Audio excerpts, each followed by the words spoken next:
Hi everyone, welcome back to the Node.js series. Okay, so in last lecture we have learned about the history of Node.js, right? So next one or two videos will be also theoretical, and then we will start with your interesting part, coding on Node.js side. So in this video, we are going to learn about the introduction of Node.js, what is a Node.js, why Node.js, right? And then we will make a comparison between the vanilla JavaScript and the JavaScript which we used in a Node.js. So let's get started. So what is a Node.js? So Node.js is a JavaScript runtime engine that let you run JavaScript outside the browser, right? It means you have a vanilla JavaScript, you can write under the HTML, right? Vanilla JavaScript is what? Which you write inside the HTML, right?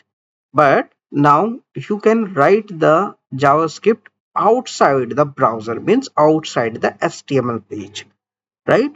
On a server. It means on a server. So what is a Node.js? Node.js is a runtime environment which enables you to write the JavaScript outside the browser. What is commonly used of Node.js? It is used for creating the APIs, web server, real-time applications like chat applications and command line tools. Okay. Why Node.js? If you watch my previous video, I have explained you like before Node.js, we have some system which take one input, one request at a time and proceed and return the response. But it can take multiple requests at a time, right? So what are the various features and why Node.js use? First is a fast performance. At as it is built in with V8 engine, right?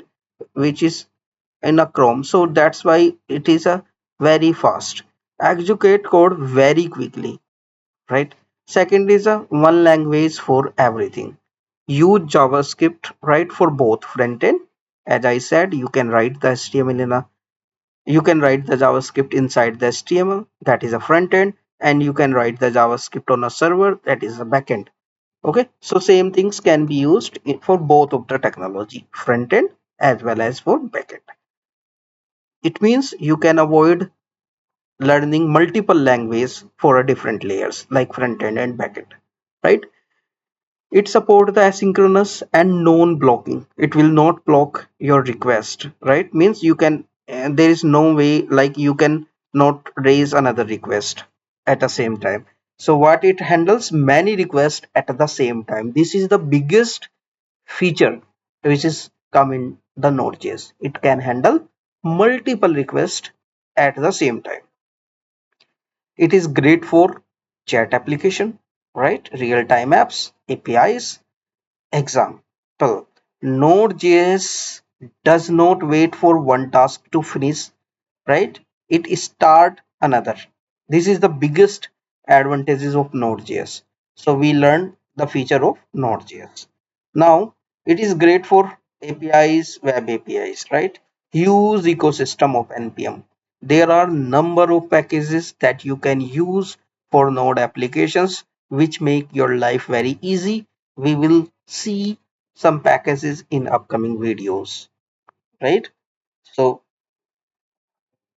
millions of ready to use library already available. You just need to install those library to perform your task. Scalable, it is suitable for high traffic application, widely used large scale system, right? Where currently Node.js is used, it is used in Netflix, PayPal, LinkedIn, Uber. So these are most popular platforms where Node.js application is using. So when Node.js may not be the best choice.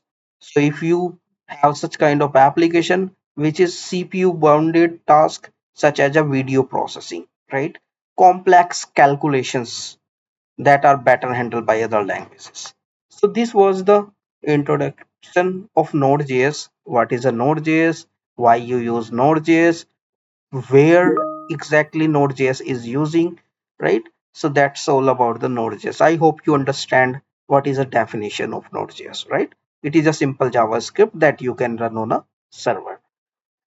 Next, let's discuss difference between vanilla JavaScript or the JavaScript that use in a Node.js node. Okay, so here I have created one comparison table. You can read more about this table on my GitHub page. I will share the link of this page on my GitHub on my YouTube video description, but let me quickly explain you about the differences. So I have divided into a few parts, right? Like feature wise and differences between Node.js and browser JavaScript, that is a vanilla JavaScript.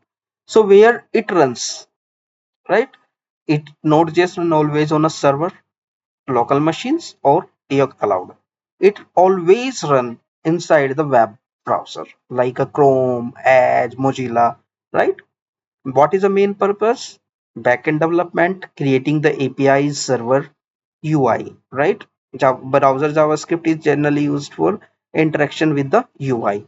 Access to the system, full access to the file, operating system, network, limited to the security in a browser. Common API, Node API is such as a file system, HTTP, path, while in a browser API such as a DOM, window, fetch, right? Security level less restricted, Node.js side highly restricted. Okay, module system, we can use both things, common JS, ES modules, but in a browser JavaScript we can use the ES modules. Global object, if you know, in a normal JavaScript we can use the window, while in Node.js we can use the global keyword. File system access, yes, using the FS module, no direct access in a browser JavaScript. Typical use case, it is used for APIs, server, backend logic, and JavaScript is used, browser JavaScript is used to handling the UI, DOM manipulations, and forms. If we talk in simple term about the differences, so Node.js helps you to build the server side part of an applications, means backend part of your applications, and browser JavaScript helps you build what users see and interact with in the browser. What users see and interact into the browser. Let's say you have created a registration form, right? This is a UI, and when you click on submit, right? So user actions mean click on submit. So this is your JavaScript, but when a request went to the backend, and whatever activities is done in backend, that is the Node.js. So that was the agenda of this video. So I have discussed the introductions, right? I have discussed the differences between Node.js and browser JavaScript. Okay, so that's all for this video, and thank you very much for watching this video, and please do like, subscribe, and comment, and click on the notification icon. Thank you.